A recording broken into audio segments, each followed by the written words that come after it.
તો મોરબીમાં કેનાલમાં પડી જતા પિતા પુત્રનું મોત નીપજ્યું છે। બાઇક સાથે પિતા પુત્ર કેનાલમાં ખાબક્યા હતા। હળવદના રણમલપુર નજીક બની છે આ ઘટના। બાઇક લઈને પિતા પુત્ર કામ અર્થે જઈ રહ્યા હતા। ફાયરની ટીમે બંને મૃતદેહોને શોધી કાઢી પોલીસને સોંપ્યા છે। તો હળવદ પોલીસે મૃતદેહના પીએમ સહિતની કાર્યવાહી હાથ ધરી છે। ગિરી બાપુ બ્રહ્મલીન થયા બાદ જૂનાગઢમાં ગાદીનો વિવાદ હજી પણ શમી નથી રહ્યો। ભૂતનાથના મહંત મહેશગીરી બાપુએ જૂનાગઢ મનપાના પૂર્વ ડેપ્યુટી મેયર ગિરીશ કોટેચા વિરુદ્ધ ગંભીર આક્ષેપો કર્યા છે। ધાર્મિક જગ્યા પચાવી પાડી પૌરાણિક માયારામ આશ્રમમાં ખોટી રીતે ટ્રસ્ટી બની ગયા હોવાનો આક્ષેપ કર્યો। બાપુએ ચેરિટી કમિશનર પર પણ સવાલો ઉઠાવ્યા। સામેની તરફ ગિરીશ કોટેચાએ તમામ આક્ષેપોને ફગાવ્યા। પોતે કોઈ ખોટું કામ ન કર્યું હોવાનો બચાવ કર્યો। માયારામ આશ્રમ અને વ્યાસ ભવનના ટ્રસ્ટીઓ પણ ગિરીશ કોટેચાના બચાવમાં આવ્યા છે। બધું જ કાયદાકીય રીતે કરાયું હોવાની સ્પષ્ટતા કરી છે।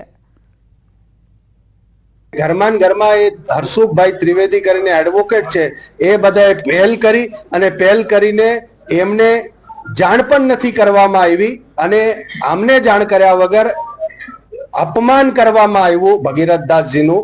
એમને જાણ નથી કરી, કઈ નથી ને એમની જગ્યાએ ગિરીશ કોટેચાને બનાવી દીધા। બીજું કૌભાંડ ધાર્મિક જગ્યા પચાવી પાડવાનું। હવે એમાં ટ્રસ્ટી તો બની ગયા। મજાની વાત સાંભળો કે ચેરિટી કમિશનર જે નાયર હતા અહીંયા, જેમ રચિત રાજે કર્યું એવું જ કૃત્ય આ ભાઈએ કર્યું। કોણે? નાયર ચેરિટી કમિશનરે। આ ખોટી વાતનો માસ્ટર માણસ છે। એ સમયે જગ્યામાં હરાજીમાં અમે રાજકોટ ગયા હતા ને એમાંથી ને લીધેલી હતી। આ પણ પ્રાઇવેટ ટ્રસ્ટ હતું। આ કોઈ આવા જે તું બધાની ઉપર ચડી બેહે જ ને એવું ટ્રસ્ટ નહોતું। આની કાયદેસર 1997માં હરાજી થઈ હતી। એની બધી નકલ છે। 37 ગાયો છે અને 60 છોકરાની આવક તો છે નહીં કોઈ। આના ખર્ચા ઉપાડવા માટે થઈને મનસુખભાઈને જે તે વખતે મને એમ કીધું કે ભાઈ ગિરીશભાઈ એવી પોઝિશન છે ખરાબ, તમે આવો ને ટ્રસ્ટીમાં। મેં એને પહેલા પણ ના પાડી હતી અને એ ટ્રસ્ટીનો એ લોકોએ સર્વાનુમતે મારો ઠરાવ કર્યો।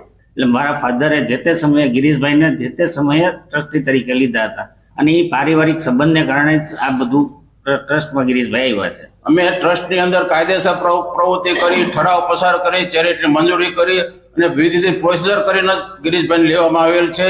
કોઈના રાજીનામે નથી, કોઈ ગેરકાનૂની પ્રવૃત્તિ, કાયદા વિરુદ્ધ હું પોતે વકીલ હોઉં, કાયદાકીય વિરુદ્ધ કોઈ પ્રવૃત્તિ 31 ને લઈને એસઓજીની સ્પેશિયલ ડ્રાઈવ પાલ આરટીઓ ગૌરવપથ રોડ પર સ્પેશિયલ ડ્રાઈવ કરવામાં આવી। એસઓજીના ડીસીપી રાજદીપસિંહ નકુમની આગેવાનીમાં સ્પેશિયલ ડ્રાઈવ કરવામાં આવી છે। ડ્રગ્સ ડિટેક્ટ કિટ દ્વારા ડ્રગ્સનો નશો કરતા તત્વોને ઝડપી પાડવા 6 દિવસ ચાલશે આ ડ્રાઈવ। એસઓજીની અલગ અલગ ટીમ તમામ ગતિવિધિઓ પર સતત 6 દિવસ રાખશે બાજ નજર।